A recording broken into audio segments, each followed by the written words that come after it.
Well, it's an honor and a privilege to be with you here again this evening. And I thank the elders of the church for granting me this opportunity to speak to you. The last time I was up here, my message clocked in just under the hour mark, which, as I was only to find out later, was almost cause for a special elders meeting. So I will try my utmost to not be up here much longer than 40 minutes. Otherwise, my own children will forcefully remove me from the stage. So that being said, you can open up your Bibles to Psalm 119. Psalm 119.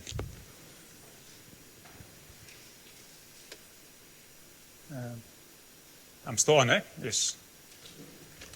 So we won't be looking at the entirety of it, so you can relax. So there was a bit of a pause there.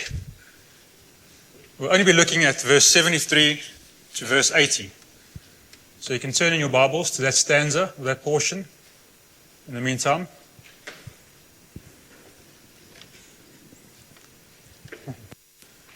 So just by way of introduction, as you may know, the Psalms are 5 books into which they are divided. And scholars have of recent times seen that there is actually a theme that's developed right throughout the Psalter. For example, and note that this is just in the interest of simplifying it for us. There's book 1, which has to do with the rise of the kingdom of Israel. Book 2 with its decline.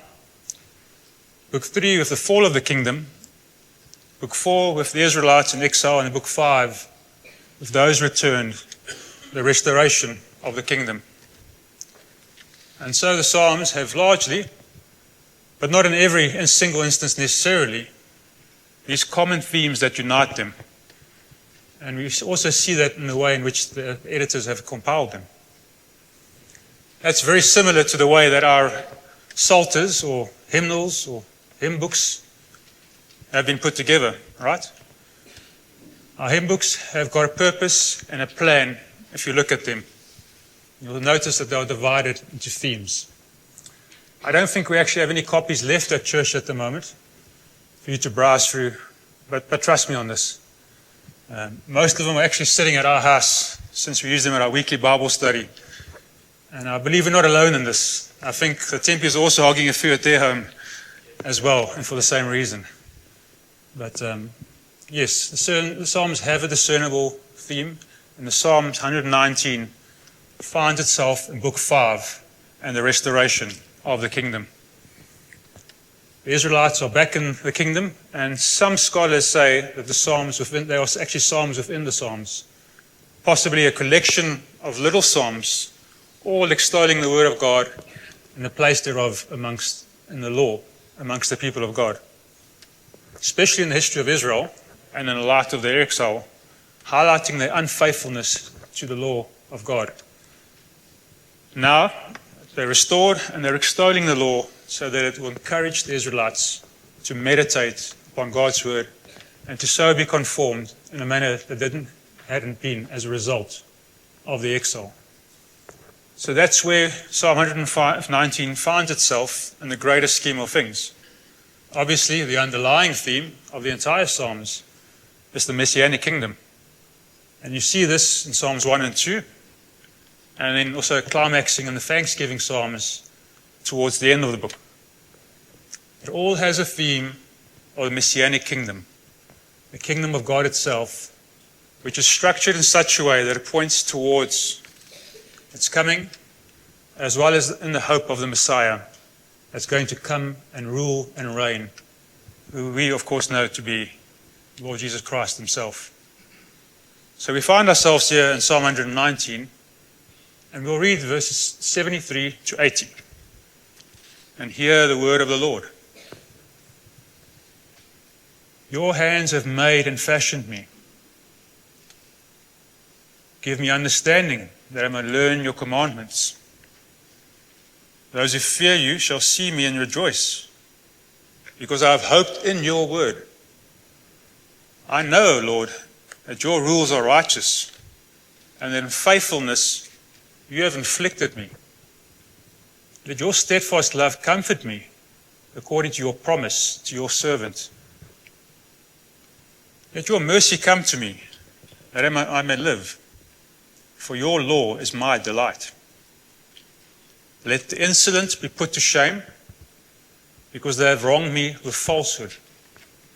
As for me, I will meditate on your precepts.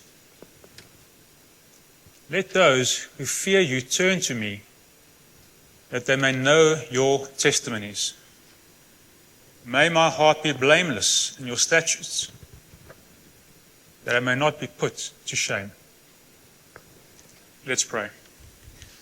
Our Heavenly Father, as we come here this evening to dwell upon your word and upon your law, I pray that you will enlighten the eyes of our hearts so that we may be conformed to your will and your purposes.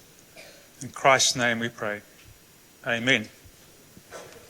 So the title for this message is Conform Me, O Lord, to Christ. Conform me, O Lord, to Christ. And I wonder if you, like me perhaps, or perhaps you haven't, but if you've often pondered over the difficulty of the Christian life. Why is it so hard at times? Yeah, we have our times of intense joy where we've been restored and renewed, and we rejoice once again when we come to the gathering of the saints and we depart and go home feeling refreshed. But so often it feels like those times are just brief, momentary, passing phases. And that for the most of it, the Christian life feels like a struggle, filled with so much in the way of hardship. Why is it that sometimes that Christian faith is so difficult and feels so tough when we actually have the Spirit that indwells us? And you think to yourself that God should just take away sin, right? Just remove it from this earth, remove it from me. That shouldn't be so difficult for him to do. And these questions are really questions of conformity. The reason why it can be so hard is because, as Romans 12, verse 1 has stated, we are living sacrifices, or meant to be at least. I used to know a pastor that told me that the problem with living sacrifices is that they are continuously, oftentimes, trying to get off the altar. We're trying to squirm off it or get away. You see, we have this sin nature within us that's in need of being subjugated and conformed to the perfect image of Christ. And so we can understand that this sanctification process, this conformity process, is long and arduous and challenging. And although it shouldn't be a pattern in our lives, we still have a lot of sins that keep on cropping up. And we think we're over those old sins, and then we find them just resurfacing from time to time. And we leave the garden untended. The weeds sprout up again. And so we find ourselves always having to work out our salvation, fear and trembling, working at being conformed.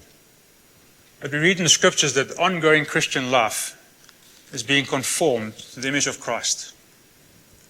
That's what Paul says in Romans 8, verse 29. And praise be to God. This will all culminate with and come to fruition when we are finally glorified one day. But that is the ongoing search or purpose of the Christian life, which is to be conformed to Christ, to his image. And in this life we should pursue that end. The question is, what is conformity and how does it work?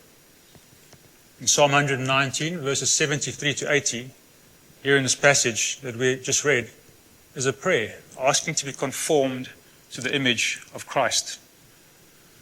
This is the Israelite praying that the Lord would shape him into that which he was intended to be. For the Christian, is a prayer to be conformed to the image of Christ. So it's Christological in its essence. Why? Why should we pray for this and to this end? Well, the reason for this is, as we all know, that our faculties are fallen and in need of conforming. This is the doctrine of total depravity that we are so familiar with within the Reformed context. But we feel it. The battle is real and resonates so strongly with our day-to-day experiences. And there are three main areas, main faculties that need conforming that we are going to be looking at in this text this evening. The three are our minds, our wills, and our hearts. Our minds, our wills, and our hearts. And we'll look at the first of these, conforming our minds, in verse 73. In our text, we read, "You have made and fashioned me," says the psalmist. So we see that this section is pointing us all the way back to Genesis chapter 1, verse 26, where God says, "Let us make man in our image." And it goes on to say in verse 27, "In the image of God, He created them. Male and female, He created them." You see, we are created in the imago Dei, which is the Latin for the image of God. And this is juxtaposed in stark contrast to the idols that were being worshipped. So Israel had experienced idolatry itself right from the beginning, the forming of the nation. Exodus chapter 32, we see where they fashion a golden calf right after their deliverance. You see, Israel had experienced idolatry, warping God in her own image. But she also experienced idolatry in exile, as well as in Egypt, being exposed to it and living amongst these practitioners of idol worship. So, on this knowledge that we are created in the image of God, we also then see the second commandment of the 10 Commandments forbids us making images of God. Why is that? Because it is God who fashions us according to His image, not we who should be fashioning Him according to ours. See, the problem is we're oftentimes trying to fashion Him according to our image. This is unfortunately a lot of times how the brain works. Calvin said very clearly that the human mind is a perpetual idol or factory of idols. A perpetual factory of idols. You see, we're continuously thinking of God in wrong forms and wrong ways. And so we constantly need our minds itself to be conformed to His will through the Word of God. And this is an ongoing process, as it was for Israel. And if we don't tend to this very carefully, we will regress back into idolatry and false thinking of God. We need to always be working at this. The psalmist prays here specifically, "Give me understanding that I may learn your commandments." You see how the prayer for understanding is so connected to the conforming of our minds? Because it's God Himself who enlightens our minds and gives us an understanding into His Word and how to apply it. You see, this is a great admission of the need for us to be conformed to God's will. Our minds are corrupted since the fall. Sure, they're brilliant in its design, and we can see what our minds can do. You don't have to be a student of the sciences or of the academic disciplines found in the humanities to know that. We can see what is done in modern medicine and all the endeavors that mankind are excelling in. In the world of sport, for instance, just recently, we've seen the first ever legitimate sub-2-hour marathon, where not only one, but as a matter of fact, 2 athletes dipped under that magical mark in the same race. Now, obviously, that comes down to a lot of hard training, genetics, nurturing, living and training at altitude. But do yourself a favor and just read up, and you'll see all the meticulous planning that went into that one race. We also, a few short weeks ago, saw the astronauts observing the dark side of the moon for the first time ever, and in the process breaking records for the farthest distance that humans have ever traveled from Earth, 407,000 kilometers. You might even be quietly thinking to yourself, wow, what a time to be alive. With all these amazing feats of human endeavor taking place, even in the midst of all the crazy stuff and disturbing things going on, who knows what we can achieve if we work together as people, right? Tower of Babel springs to mind as a poor example. Our minds are incredible, but you see they are corrupted.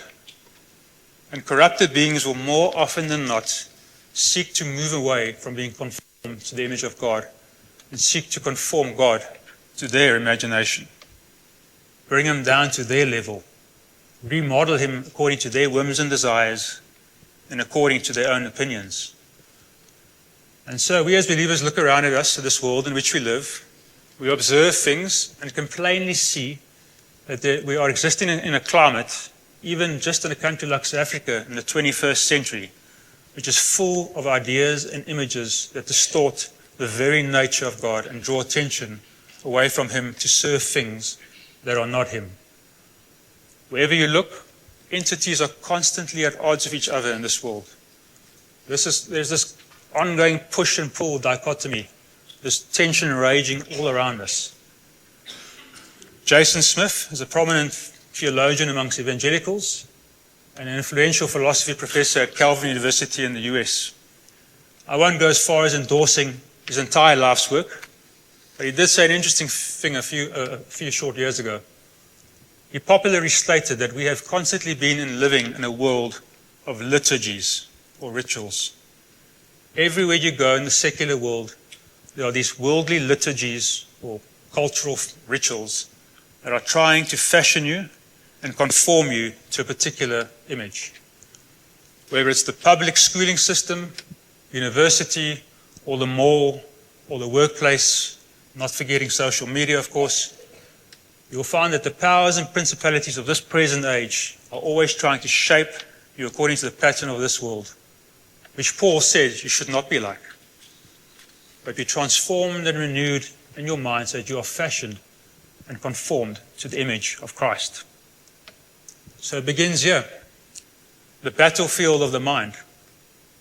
And no, sir, I'm definitely not referring to Joyce Meyer's franchise of books by the same title, which purports that Christians can control their reality through positive confession and thoughts. The so-called name it and claim it theology, which is definitely not something we should be espousing, and not what I'm referring to here this evening when I'm speaking of the battlefield of the mind. So getting back to this prayer for understanding here in the Psalm, verse 73, it brings to mind the prayer of Solomon in 1 Kings chapter 3, verse 9, where Solomon prayed, "Give your servant, therefore, an understanding mind to govern your people, that I may discern between good and evil." Now, what was it that Adam and Eve were told that they could get by the tree of knowledge? They could get the experience of good and evil and be like God, right? It's interesting what Solomon prayed for here. Solomon prayed for the ability to be able to discern between good and evil. You see, there is a difference between having the knowledge of good and evil and discerning between these two polar opposites. There's a difference there. To be like God, amongst other things, actually means that you are to discern and distinguish between what is good and what is evil. Not to have the experience of evil and good. That was the lie and the deception in the garden, which they so easily fell for. And it's the lie and deception that we so easily fall for today. We are to pray that we'll have a discerning mind so that we may know the difference between good and evil. A fairly modern quip, or just an offhanded remark, some of you might have heard, especially those who have teenagers, is this comment that, "I just want to experience it for myself," right? And more often than not, it's something unwholesome. Don't do that. That's really bad for you. It's going to lead you down a path, probably the wrong path. Parents warn them against it. Teachers warn them against it. But kids are like, "Hey, wait a minute. I want to go out into this world and want to see it for myself. I want to pave my own way. I want to feel that feeling and experience it for myself and see if it's really as bad as people make it out to be." Well, once again, we are able to discern, not to experience evil. We are to know what is good, and that is by our conformity, of course, through the Word of God to what is true. And this is obviously being made manifest in our ability to pursue the good in this world, which God has given us. The wholesome things, the benefits found in our vocations, and the role we play in society. Very importantly, we also need to deploy this discernment when it comes to differentiating between true gospel and false religion. This is a crucial area where this discernment needs to be seen. And so, Paul, once again, in the book of Romans, bring us back to that passage that we read. We see that the pattern of this world is trying to squeeze us into a particular mold. A mold that invites and normalizes evil. But we as Christians are to recognize this faulty mold for what it is in the light of the Word of God, and to conform our minds according to His Word. So this is where it begins, the mind, conforming our minds. And that was the first battlefield. Secondly, conforming our wills.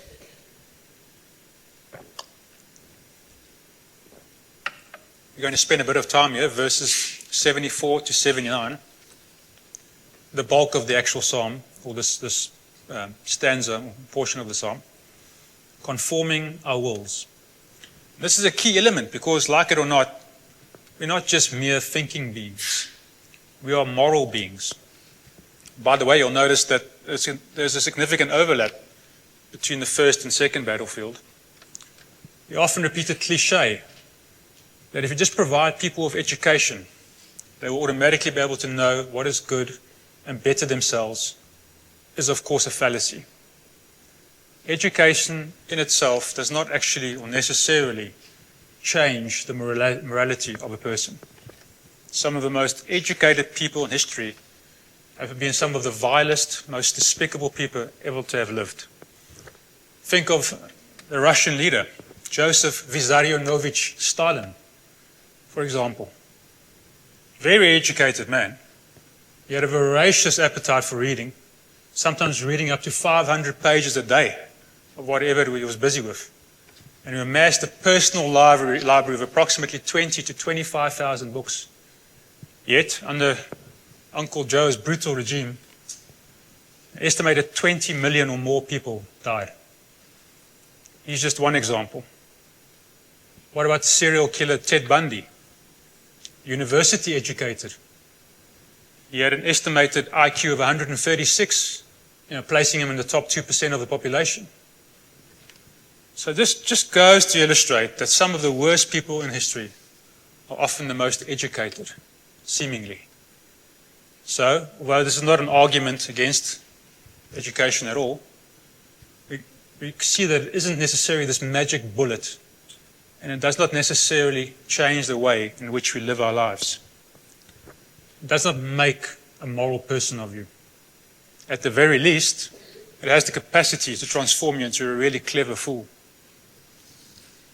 So, to have all these ideas and information stored in your head doesn't necessarily mean that you will do what is right. There are two books from a few years ago that I found was quite insightful as it relates to this topic.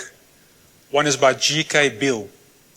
It's a book called We Become What We Worship, and it's based on Psalm 115. And therein Beale shows us how the objects of our worship actually shape and conform us to that image. And this is what the scripture so clearly points us out to us about idolatry right throughout. That these idols that are just cold, callous, and heartless actually conform us to those same cold, callous, and heartless images. And we become that which we worship. Another book is by the same James Smith I mentioned earlier. This one is called You Are What You Love. These two books put forth the idea that it's not just about knowing the right things, but it's about worshipping and loving the Creator of what is true and right. You see, those things are matters of our hearts and our wills. So we know that our wills are fallen along with our minds and in desperate need of conforming to the image of Christ. Here are 5 ways that our wills are being conformed that I've identified in the passage, conformed to the image of Christ according to the main text this evening. 5 ways. and we'll go through them pretty briefly. Firstly, in verse 74, we are firstly conformed in the congregation. The congregation. Listen to what the psalmist says. Notice, those who fear you shall see me and rejoice. Who are the people who fear God? Those are the people of God, the believing community. And Psalms frequently refer to the congregation that the New Testament refers to as the church, the people of God, the gathered people, his people, those who know him, those who fear him. But why do these believers rejoice? What do they see in this person? Because I have hoped in your word. Notice that. This could be the return of the prodigal, the sinner who's repented. This could be a young person coming alive for the first time through the truths that they've been taught their whole lives and now seeing that it applies to them. Someone being excited about obedience to God's word. Someone who's been renewed and regenerated, right, for the first time. As God's people, we should be all familiar with that experience. And you know what it looks like in somebody for the first time? Doesn't the whole church rejoice when they hear of someone coming to faith who they've been praying for a very long time? That might be our own children, our parents, our boss, our colleagues, just about anybody. When we hear of such a transformation or see it firsthand, the whole church rejoices. And then what happens? That person becomes a part of the believing community. What is the believing community intended to be? Well, the liturgical or ritualistic life of Israel served to conform the Israelites to the will of God. The feasts, the sacrifices, everything, the yearly experiences of traveling from their homes, going to Jerusalem, singing the songs of their saints, that whole occurrence, going to the temple, observing everything around them, the sensory experience of the entire festal gathering was intended to conform the Israelites to the will of God. This is our God. This is why we do these things. Parents who teach their children year in and year out through the various different feasts, through the Sabbath rest, what it is that we as people of God do and why. And so too the liturgical life of the church should serve to conform a believer to the image of Christ. What we do here on Sundays matters, as well as the how and the why. This is the renewal place. This is a place where we come to reset ourselves so we can go into the week and think clearly again. We are to use this day and this gathering and these means of grace that we receive in order to help us to live it out in the week that comes. A lot of people have said, but how can just one day, just 1 hour on a Sunday, really change someone who's faced with an onslaught at university or at the public schools or at work right throughout the week? How? How can this hour here change that? Well, it's not meant to be just an hour, the Lord's Day. The Sabbath rest is a day. And we're meant to take this that we have learned here, us into the week, reflecting upon it and thinking about it and talking about it and encouraging one another and our families and our friendship groups right throughout the week. And believe me, when I say this, that I'm preaching to myself here. I am, for one, guilty of this and not doing it to that extent. So this is the start of your meditation for the rest of the week. It's not just a single day. It's not just an hour. It's not about the actual building. Well, it's a real blessing from God to have such a wonderful site like the one we have here. So you see, we are conformed through the congregation, through the church. Secondly, we are conformed through discipline. Verse 75. I know, O Lord, that your rules are righteous, and that in faithfulness you have afflicted me. I can't but help cross-reference that with Proverbs 3, verses 11 to 12. My son, do not despise the Lord's discipline or be weary of his reproof. For the Lord reproves him whom he loves, as a father the son in whom he delights. None of us like to be disciplined. I mean, think of your children, right? Do we naturally really like administering discipline as parents? No. We know that it won't save them. Only God can ultimately do that. But we know it's good for them. That it could at the very least result in a moral being that is a respected citizen in society. We do it. We do it lovingly and knowing that this is for their good. So much more. The Lord, who is perfect in his judgment, perfect in his ways, does this because he loves his children. The Lord disciplines us. How does he discipline us? Well, there are three ways. Firstly, through the personal reading of his word, as well as through receiving the preached word, with the latter being especially effective in convicting us of our sin, right? You've experienced that. Whether you've had a secret or public sin, doesn't matter, but you've sat under the word and that word has really penetrated your heart and you really feel remorseful. That is the means by which the Holy Spirit is convicting you of your sin.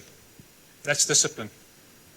The Lord's conforming you in that moment. Secondly, how about through each other? Matthew 18, a classic example. Someone has sinned against you, and you go and show that person their sin. We're pointing out the sin among one another in a loving way, obviously. We're helping one another being conformed to the image of Christ through his word. And then through the church, in the shape of formal church discipline, where and when absolutely necessary. It's not an unloving act. It's a loving act to conform you even further to the image of Christ. For someone that is seemingly not being convicted of sin, or having this word preached to him day out and day in, doesn't want to listen to his friends, encouraging him to turn away from destruction, but persists in that, the church then has to step up as a whole body. And it's a loving act, because what the church is saying is, hey, this is very dangerous for you. All of these are ways in which God disciplines us. These are good things and gifts that he's given us as his people, to be conformed to the image of Christ. The Lord will use his word through other believers and the sound preaching thereof to convict us of our sin. And it doesn't feel nice, but it shows that you deeply care. It's him doing it, not people.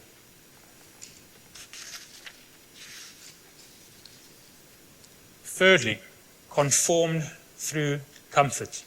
Verse 76. Conformed through comfort. If we were just left with discipline, who of us will stand? Just imagine for a second how utterly discouraging that would be. But the Lord doesn't just leave us with discipline. He also comforts us. Listen to what the psalmist says. Let your steadfast love comfort me according to your promise to your servant. He comforts us with his promises. Next time you're enduring hardship in life, some affliction or some discipline for wrongdoing, remember his promises as well. This word steadfast love means God's covenant love, his covenant faithfulness, the covenant that he promises he will never remove his love from his people. Now Israel, reading this portion, had remembered that they were sent into exile because of idolatry. And to those in exile, Isaiah wrote, when he opened up in Isaiah chapter 40, verse 1, he said, "Comfort, comfort my people, says your God." And it continues on in this vein as he says, "Her iniquity is pardoned."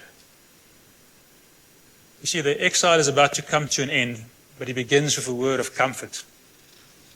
God himself saying to his people, who he has disciplined and sent into exile, comfort them with the promises that he is going to return. He's going to redeem them. He's going to bring them back. One of the surest words of comfort that we can receive as believers is from Romans chapter 8. Think of these words from verse 35. Who shall separate us from the love of Christ? shall tribulation, or distress, or persecution, or famine, or nakedness, or danger, or sword. As it is written, for your sake we are being killed all the day long. We are regarded as sheep to be slaughtered. No, in all these things we are more than conquerors through him who loved us. For I am sure that neither death nor life, nor angels nor rulers, nor things present nor things to come, nor powers, nor height, nor depth, nor anything else in all creation will be able to separate us from the love of God in Christ Jesus our Lord. I don't know about you, but that's one of the most comforting passages in all of Scripture. And the reason being that God has set a seal of love upon you by his Holy Spirit, vouchsafed and sealed you for the day of redemption, and now pursues you so that you may stand firm till the end, and promises that he will be there with you. Nothing will separate you from the love, from his love. You see that the old covenant is being eclipsed by the new covenant because it's grounded in these eternal promises. He comforts us through compassion in verse 77. Let your mercy come to me, that I may live, for your law is my delight. Compassion. The word mercy can be translated as compassion in this text as well. And we're not utterly forsaken because of God's mercy. You see his compassion towards us. Psalm 51, verse 1. Think of David after Bathsheba, the whole experience that he had there. And then he says, Psalm 51, verse 1, have mercy on me, O God, according to your steadfast love, according to your abundant mercy, blot out my transgressions. You see, you can pray that prayer knowing that it will be heard. Ephesians 2, verses 4 and 5. But God, being rich in mercy, because of the great love with which he loved us, even when we were dead in our trespasses, made us alive together with Christ. And it is this that we see how his compassion conforms us to the image of Christ, that we may live while we were dead, eternity past, before we were even conceived. What a wonderful promise to meditate on. Fourthly, how about being conformed through conflict? We'll be getting to conflict. Conformed through conflict. Verse 78, the psalmist says, let the insolent be put to shame because they have wronged me with falsehood. You see, some people relish conflict and others avoid conflict, right? And so the story goes. I, for one, normally try and shy away from conflict. Others, especially those who are lawyers, enjoy a good debate and a good argument from time to time, right? And they like to get out there with a contrary position and love to state their case. But when taken to its extreme, I can only imagine it must be very hard to be in constant conflict mode. Or if you're, for instance, living with someone that's just a contrarian by nature, that must be very exhausting and draining. Now, it's interesting that as a Christian, when you go out into the world, you are constantly in conflict, whether we realize it or not. For us as believers with the Spirit within us, we're out there in the world constantly being challenged and tempted to be conformed to the secular idolatries of the society in which we live. You always have to make decisions. Is this right? Is this wrong? Whether it's tax evasion, or whether it's a simple little lie, whether it's what to watch, what not to watch, what to listen to, what not to listen to. But yet, through this, we're actually being conformed. Because we're thinking about the world. And we should be mindful of what's going on in the world. And the more we look around us and assess it in light of our biblical worldview, the more we progress and grow in our Christian faith. It matures us. Here that we start discerning the difference between good and bad. We start realizing what is evil and what it does to us and how to pursue the good. And we know that all of those who will pursue a godly life will be persecuted in a variety of different forms. So while it is tiring, it is good, because it reminds us we're just exiles, only passing through. And in the present, we are busy being conformed to Christ our Lord. And lastly, in this little section, we're being conformed through counsel. Conformed through counsel. Verse 79. Let those who fear you turn to me that they may know your testimonies. So we see that this little section is bookended with that same phrase from earlier on in verse 74. Those who fear you. Once again, it's referring to the congregation here. And God's conforming us in the congregation. And it refers to our speech. When it previously referred to the congregation, they were rejoicing over a person coming to the knowledge of God's truth. And here is about speaking the truth and our role in that. And what it seeks to point out is that our speech matters. Your speech can either be used to build someone up or to destroy someone. Think of gossip and slander and how it can tear the body apart. And then think of encouragement and how that can build people up. See, there are a variety of ways in which our speech can be used to build people up. For example, 2 Timothy 4, verse 2. Reprove, rebuke, and exhort. You can go through the speech elements in Scripture and see the various ways in which we use our speech. The Proverbs are full of ways in which we should use our speech. But we ought to think very carefully of how we use our speech in the context of the community. God uses you, individual Christian, to conform the other person to Christ. You've got to think about that when you're speaking to someone. This is the whole emphasis of the biblical counseling movement. Every single person is a counselor. Whether you're a good counselor or a bad counselor, you're always going to give some form of counsel. And its intended end is to conform one another to the image of Christ. Build one another up. So you see, those are the 5 ways in which we are being conformed, both in the believing community and external world in which we live. But what's the purpose of it? That brings us to our third and final point. It's to conform our hearts ultimately. And this is really where the psalmist ends, verse 80. May my heart be blameless in your statutes, that I may not be put to shame. Now, it's interesting, seeing that we live in South Africa, we have quite a strong honor-shame culture, similar to what you find throughout the rest of Africa, and also in the Middle Eastern world. African cultures are by and large honor-shame driven cultures, and a lot of them strongly so. You know, family honor is really important to uphold. And in some instances, if you drag the family's name through the mud, you can be killed for that by the family itself to restore their reputation and their honor, and in an effort to wipe away their shame.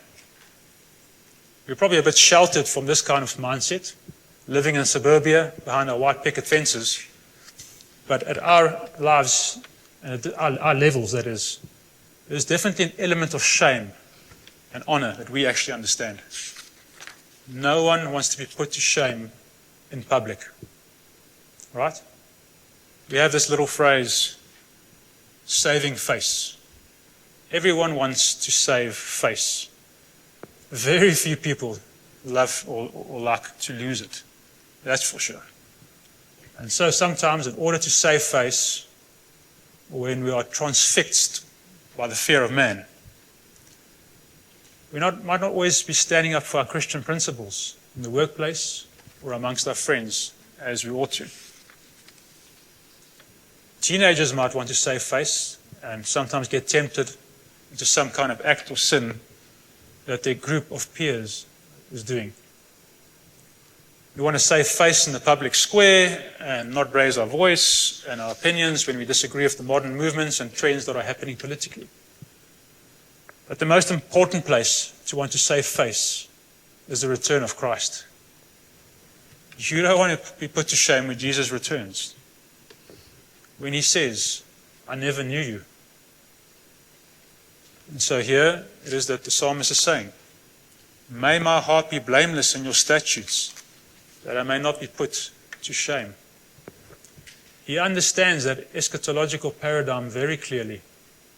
Before God's face, he does not want to be put to shame. The ultimate goal of our being conformed to the image of Christ is that we may love the Lord our God with all our hearts, minds, wills, and strength, and to love our neighbors as ourselves. This is the end goal, and it's to be fleshed out here in the present. And God is shaping your heart to love Him and be like Him so that you may not be put to shame when Christ returns. How? Well, He's going to do it through the congregation.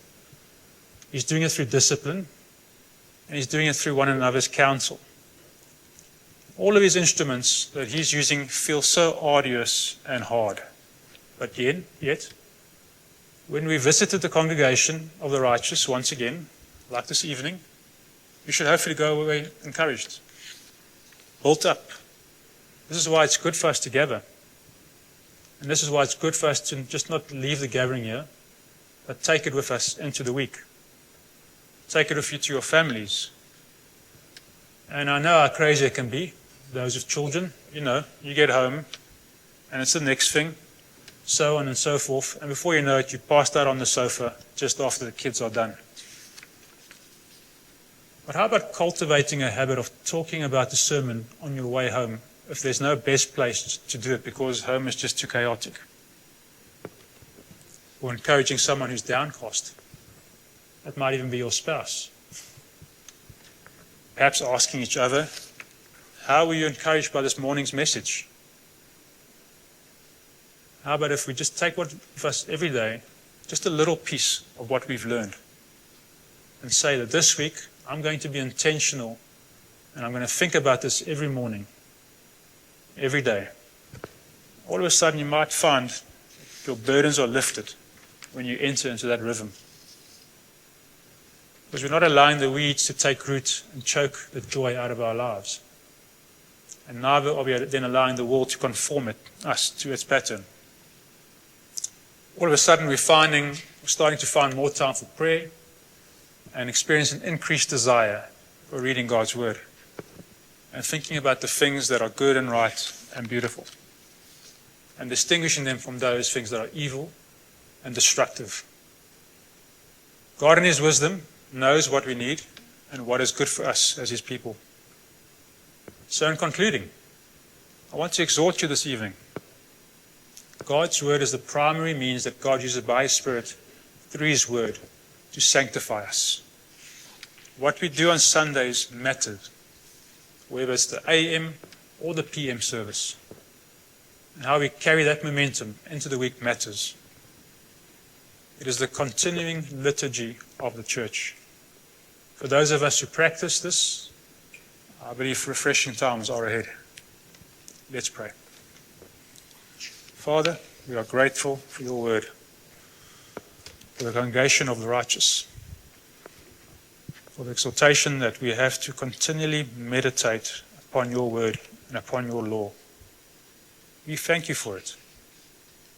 We thank you, Christ, who has fulfilled the law on our behalf, by whose Spirit we are now being conformed to His image, which is a perfect, law-abiding being, fully moral, in pursuit of attaining holiness and pleasing in your sight. We know this process is difficult and hard, but we pray that you will encourage us to persevere. Help us to just take a little bit of this into the week with us every day, and so fight back the weeds that are clouding our vision, and allow the garden to bloom and to flourish again. For your grace we pray in Jesus' name. Amen. Thank you for coming out, and enjoy a light meal with us.